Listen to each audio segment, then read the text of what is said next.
నిర్గమకాండము క్రీస్తునందు ప్రియ దేవుని పిల్లారా, చెరువచ్చిన నిలిచిన అందరికీ ప్రభునామంలో హృదయపూర్వక వందనాలు. గ్రంథంలో నుండి కొన్ని మాటలుగా మనం ఒక దినము ధ్యానించుకున్నామండి. నిర్గమకాండము 25వ అధ్యాయము 8వ వచనము చూసినట్లయితే గమనించగలరు. నేను వారిలో నివసించున్నట్లు వారు నాకు పరిశుద్ధ స్థలమును నిర్మింపవలెను. నేను నీకు కనుపరుచు విధముగా మందిరం యొక్క ఆ రూపమును, దాని ఉపకరణములన్నిటినీ రూపమును నిర్మింపవలెను. వారు తుమ్మకర్రతో నాకు మందసమును చేయవలెను. దాని పొడుగు 2 మూరలున్నర, దాని వెడల్పు 3.5, దాని ఎత్తు 3.5. ఈ యొక్క కొలతలతో తుమ్మకర్రతో ఈ యొక్క కొలతలతో మందసము తయారు చేయాలని దేవుడు అట్టి పవిత్రమైన పరిశుద్ధత కలిగినటువంటి వస్తువులు ఆ యొక్క మందసంలో పెట్టి అది పవిత్ర ఆలయంలో పెట్టాలని దేవుడు కోరుతూ వచ్చినాడు ప్రియుల.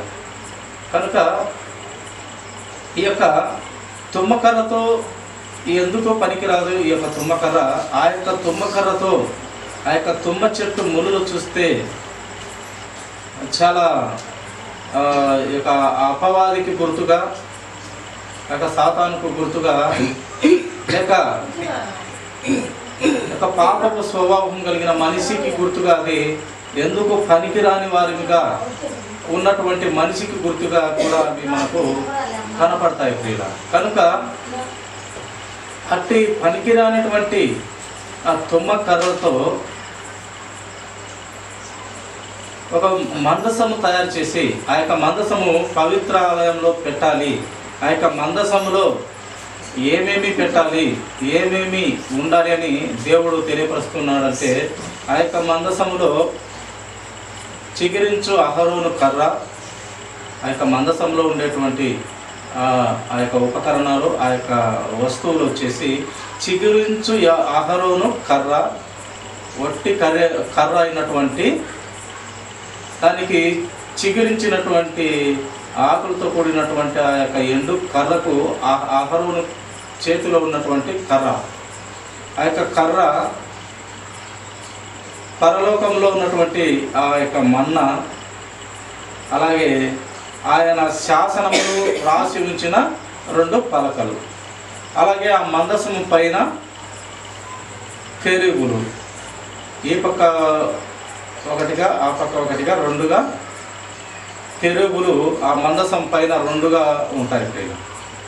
ఆ యొక్క 2 కర్రలతో 4 మోసే విధంగా ఆ యొక్క మందసానికి ఒక రింగు లాంటి రౌండ్ హోల్ మాట పెట్టి ఆ రింగులలో కట్టెలు దూర్చి 4గా ఆ యొక్క మందసమును మోసడి వారిగా ఈ యొక్క తుమ్మకర్రతో తయారు చేయబడిన ఆ మందసము, ఆ మందసానికి అంతా కూడా బంగారు రేకుతో పొందుపరిచి దాన్ని తయారు చేసే విధంగా ఆ తయారు చేసినటువంటి ఆ యొక్క మందసాన్ని పవిత్ర ఆలయంలో, అతి పరిశుద్ధ ఆలయంలో పెట్టాలి అని దేవుడు ఈ యొక్క శాసనాన్ని రాయించి అక్కడ పెట్టాలని దేవుడు కోరుతున్నాడు.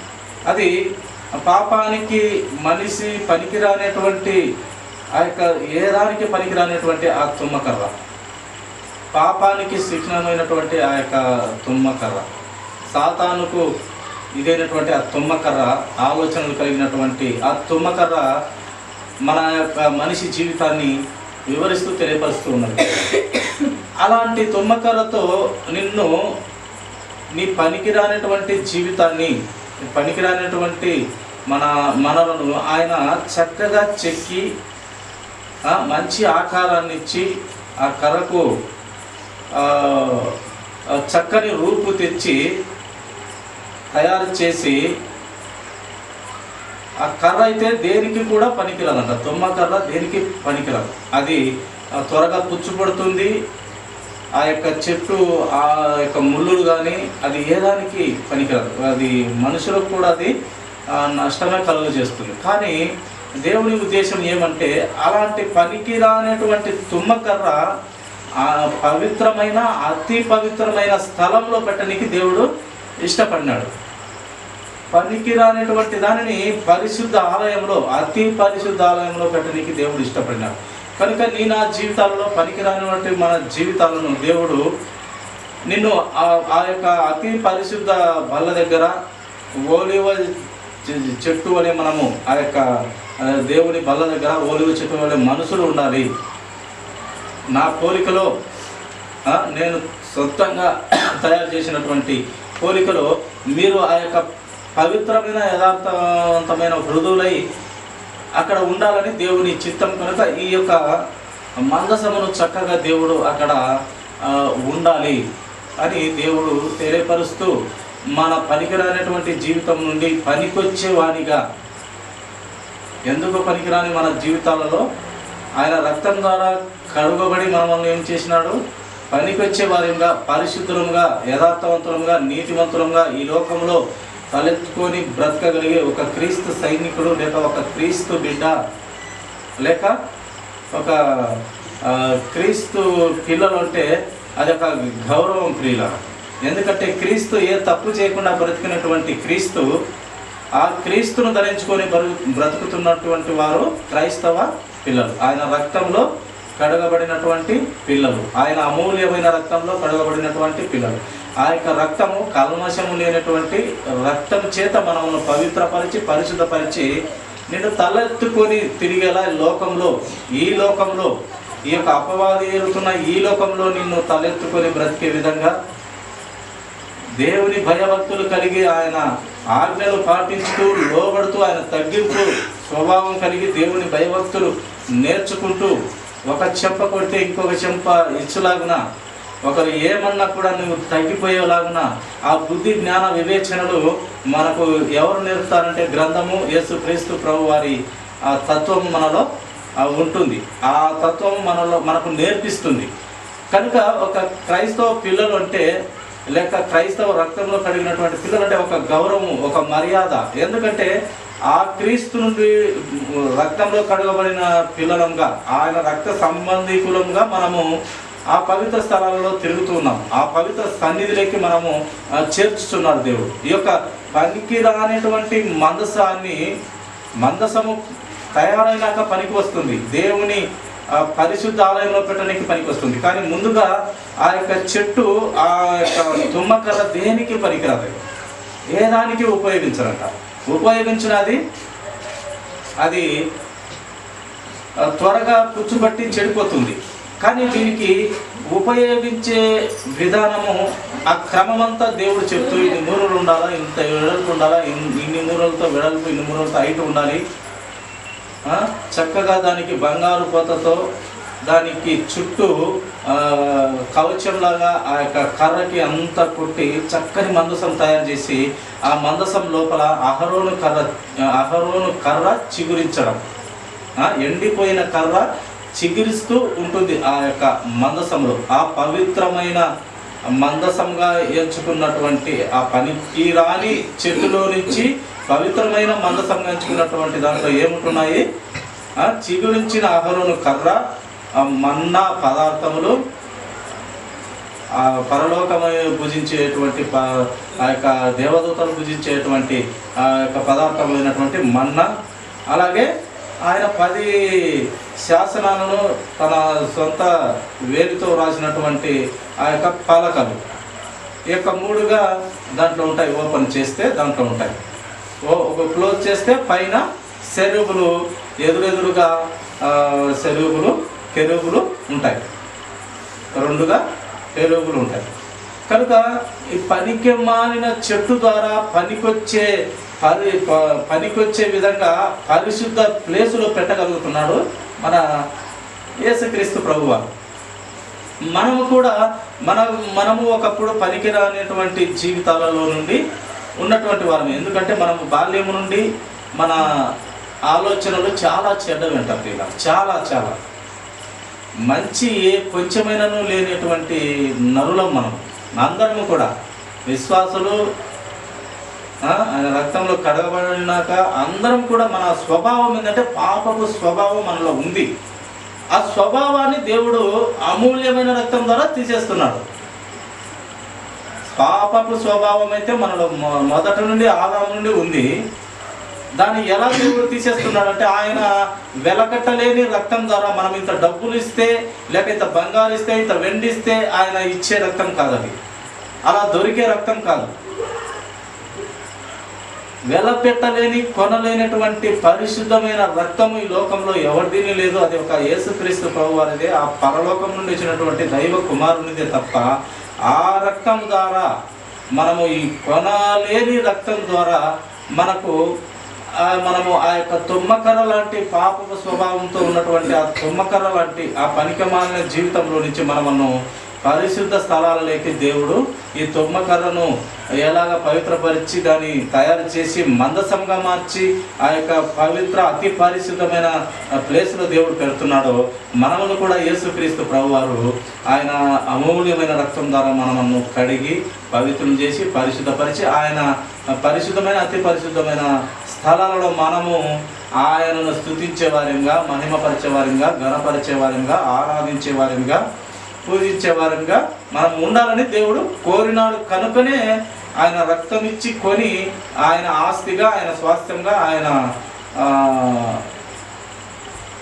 ఆయనకు నచ్చినట్టుగా చేసుకుంటున్నాడు. ఆయన తత్వంలో ఏ సత్యంతో బ్రతుకుతున్నాడో దేవుడు ఆ తత్వమైన సత్యంతో నిన్ను నన్ను అందరినీ మార్చుకోవాలనుకున్నాడు. కాబట్టి ఆ యొక్క మందసం లాంటి యథార్థత, పరిశుద్ధత, అంత పరిశుద్ధత కలిగిన నిన్ను కూడా ఆయన విలువైన రక్తం ద్వారా మనము చెప్పుకొని అక్కడ పెట్టుకుంటున్నాడు.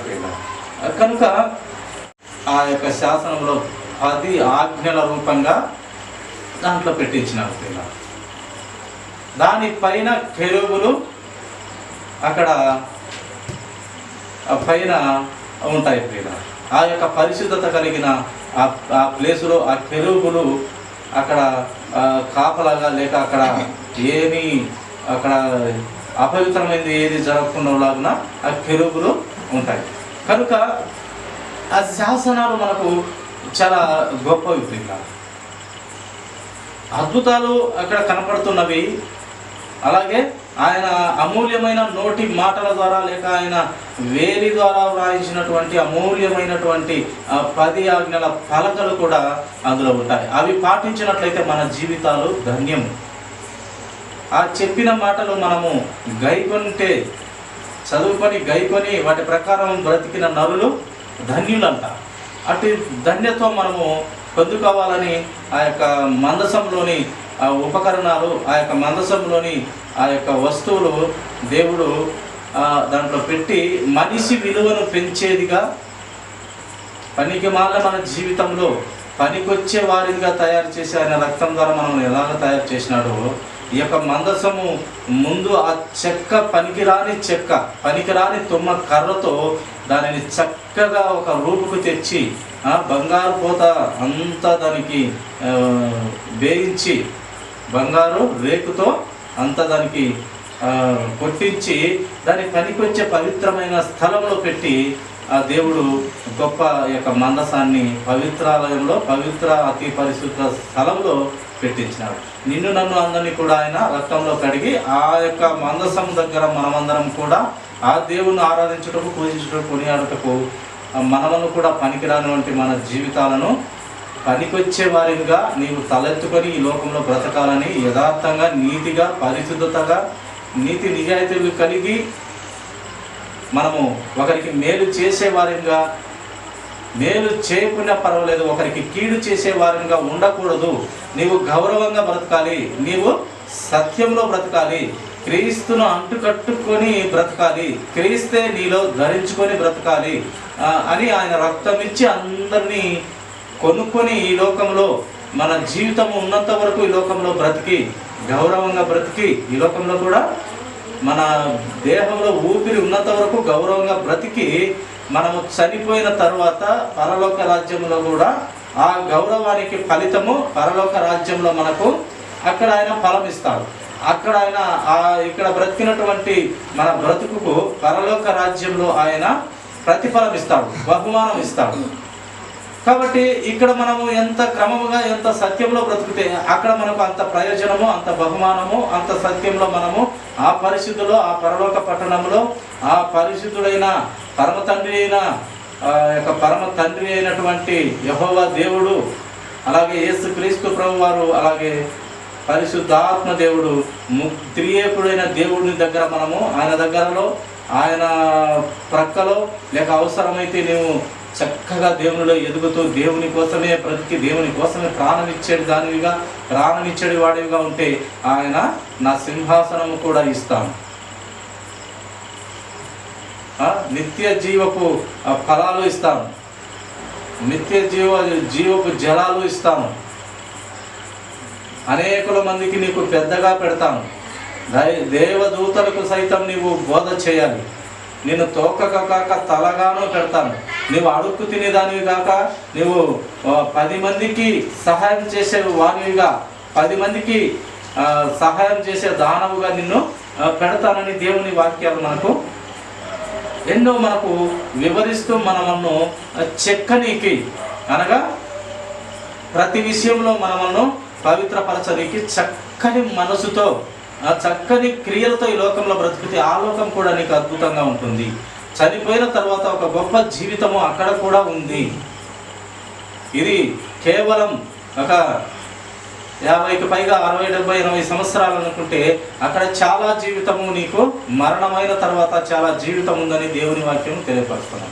ఇక్కడ ఈ కొద్ది జీవితంలో నీవు నమ్మకంగా దేవునికి ఇష్టంగా బ్రతికినట్లయితే చాలా కాలము జీవితము, యుగ యుగాల జీవితము, శాశ్వత కాల జీవితము, నిత్య రాజ్యంలో జీవించే పరిస్థితులు, అక్కడ ఆ యొక్క వైభోగము, ఆ యొక్క అందము, ఆ యెరూషలేము పట్టణము నిజంగా చాలా అద్భుతంగా ఉంటుందంట. పిల్ల ఎంత అద్భుతంగా ఉంటుందంటే బంగారు వీధులలో నడుస్తాం, వజ్రాలు కట్టించినటువంటి ఇల్లులో యేసు క్రీస్తు ప్రభు వారు మన కోసం ఇల్లులు తయారు చేస్తున్నాడంట. ఆ యొక్క తయారు చేసే ఇల్లులు ఎలా ఉంటాయంట, వజ్ర వైడూర్యాలతో పొందుపరచబడి ఉంటాయంట. మనకైతే ఇక్కడ ఇటుకల గోడలే, లేక ఈ చెక్క ముక్కలతో కనపడేటువంటి గోడలు కానీ కిటికీలు కానీ కనపడతాయి. అక్కడ అంతా కూడా వజ్రాలతో పొందుపరచబడినటువంటి తలుపు మెరిచి ఆ యొక్క వజ్ర వైడూర్యాల తలుపులతో మనము ఆయన తయారు చేసిన ఇంటిలో మనం ఉంటాం.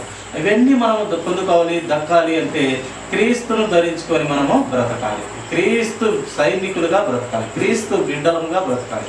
క్రీస్తు ఏలాగా మాదిరికరమైన జీవితాన్ని పెట్టి ఈ లోకంలో బ్రతికి చూపించి పాపములో ఆయన పాపము పక్కలలోనే ఉంటూ, అనగా పాపులతోనే బ్రతుకుతూ, పాపులతోనే సహవాసం చేస్తూ, పాపాన్ని అంటించుకోకుండా బ్రతికినటువంటి ఈ ఏకైక దేవుడు ఎవరైనా ఉన్నారు అంటే అది ఒక్క యేసు క్రీస్తు ప్రభు వారు మాత్రమే. పాపులతో తిరిగి వారిని కూడా మార్చి పరలోక రాజ్యము పవిత్రులుగా చేస్తున్న ఏకైక దేవుడు ఎవరైనా ఉన్నారంటే ఒక యేసుక్రీస్తు ప్రభు వారి. అంత మంచి దేవుడు ఆయన. పనికిమాల వారిలో కూడా పవిత్రతగా బ్రతికే అవకాశం ఇచ్చే గొప్ప దేవుడు పీడ. పనికిమాలిన వారిలో అంటే అందరము పనికి వాళ్ళే, ఎవరు మంచివారిని కాదు నిజంగా. అయితే చేసిన నాళ్ళు చేసి నీవు స్టాప్ చేసి దేవునిలోకి వస్తే దేవుడు సంతోషిస్తాడు. నీవు ఇంకా చేస్తూనే ఉంటే ఆయన ఒప్పుకోడు. పాపాన్ని ఒప్పుకోడు. పాపం చేసిన పశ్చాత్తాపడతావు చూడు, దానిని ఒప్పుకొని నిన్ను క్షమిస్తాడు. అప్పుడు నీ పాపాన్ని తీసివేస్తావు. నువ్వు చేస్తూనే నేను పశ్చాత్తాపడతాను, నేను పశ్చాత్తాపడతా అంటావు, నువ్వు చేస్తుంటావు. నేను దేవుడికి నా పాపాలు చెప్పుకున్నాను అంటావు, మళ్ళీ నీ బ్రతుకు మార్చుకోకుండా చేస్తూనే ఉంటావు. అట్లాంటి వారిని దేవుడు కనికరింపడు, దయ చూపడు. వారి మీద దయ చూపకపోగా ముఖమి మీద ఉనివేయనికి ఆయన సిద్ధ మనసు కలిగి ఉన్నాం. ఎందుకంటే మారే స్వభావం కాదు, క్రీస్తులకు వచ్చే ఆలోచన కాదు, అన్నిక్యమాలినటువంటి జనము, వ్యభిచారంతో తిరుగుతున్నటువంటి చిత్తగట్టి కుక్కల మాదిరి అయిపోయినాము జనమని దేవుడు వారి మీద ఉమ్మివేయనికి ఇష్టపడతాడు. కానీ బ్రతుకు మార్చుకొని నా వైపుకు వచ్చి నిన్ను పవిత్రపరిచి నిన్ను యథార్థవంతులు చేసి ఆయన రక్తం ఇచ్చి పరిశుద్ధ అతి పరిశుద్ధ స్థలంలో నిన్ను పెట్టడానికి ఇష్టపడతాడు. కానీ నీవు అదే పాపము జీవితంలో బ్రతికితే ఆయన క్షమించడు. ప్రియుల, ఆ బ్రతుకును అసహించుకుంటే నిన్ను క్షమించి ఆయన బిడ్డగా స్వీకరిస్తాడు. కానీ నీవు ఊరికే నోటి మాట ద్వారా చెప్పి నీవు మళ్ళీ అదే జీవితంలో బ్రతుకుతంటే నీ బ్రతుకు వ్యర్థము. నీ బ్రతుకు మీద దేవుని ఉమ్మి వేయనికైనా సిద్ధపడతాడు ఆయన. ఎప్పుడైతే తప్పు దిద్దుకున్నవానే దేవుడు ఆ దిద్దుకున్న మనసు గల వారిని పవిత్ర స్థలంలోకి ఆయన రక్తం ఇచ్చి చేరుస్తాడు. ఎలాగైతే ఈ యొక్క మందసము తుమ్మకర్ర చాలా ముళ్ళులతో దగ్గరికి పోవాలంటేనే భయమయ్యే తుమ్మకర్రను ఆయన అతి పరిశుద్ధ స్థలంలో పెట్టించినాడు. దానికి చక్కని రూపాన్ని ఇచ్చి దాన్ని చక్కగా చెక్కి ఆ కర్రగా తయారు చేసి ముళ్ళులన్నీ చెక్కివేసి నీట్గా తయారు చేసి దానికి బంగారు పోత కాదు బంగారు రేకుతో దానిని అంతా కొట్టించి దాన్ని చక్కగా మందసం తయారు చేసి ఆ మందసంలో దేవుని 10 ఆజ్ఞలు అహరోను కర్ర ఆ మన్నా పెట్టించి పైన కెరూబులతో పెట్టించి దాన్ని ఎక్కడ పెట్టినాడు? ఎందుకు పనికిరాని ఆ తుమ్మకర్రను తీసుకుపోయి అతి పరిశుద్ధ స్థలంలో మందిరంలో పెట్టినాడు. నిన్ను నన్ను కూడా అలాగనే పెట్టబోతున్నాడు. ఇంకా అది ఎప్పటికీ ఆ తుమ్మకర్రతో చేసినటువంటి దానిని మళ్ళీ అది అపవిత్రపరుచుకుంటుందా? ఇంకా మళ్ళీ నాకు ఆ తుమ్మకర్రలోనే బాగుంది నా జీవితం అనుకుంటుందా? చక్కగా దేవునితో స్తుతించబడుతున్న పవిత్ర హృదయాలతో స్తుతించబడుతున్న ప్లేసులో ఉంటే ఆ కర్రకు మించిన ఆనందం ఏముంది?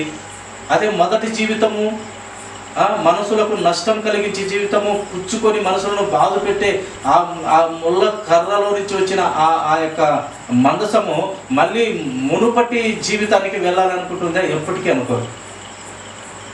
కనుక మనము కూడా మన పాత రోత బ్రతుకు ఇంకొక పారి అసహించుకున్న తర్వాత మళ్ళీ ఆ జీవితానికి మనము పోకూడదనే దేవుడు అమూల్యమైన రక్తం ద్వారా మనము పవిత్రపరిచి ఆ యొక్క మందసము దగ్గర మనము స్తుతించే వారిగా, మహిమపరిచే వారిగా, గణపరిచే వారిగా, పూజించే వారిగా, కొనియాడే వారిగా అక్కడ పెడుతున్నాడంటే మనము దేవుని భయం కలిగి ఆయన మందసంలో పెట్టిన 10 ఆజ్ఞల ప్రకారం మనం బ్రతికితే, మనము బ్రతుకు మార్చుకొని దిద్దుకొని వాక్యం ద్వారా బ్రతికితే దేవుడు అప్పుడు సంతోషిస్తాడు.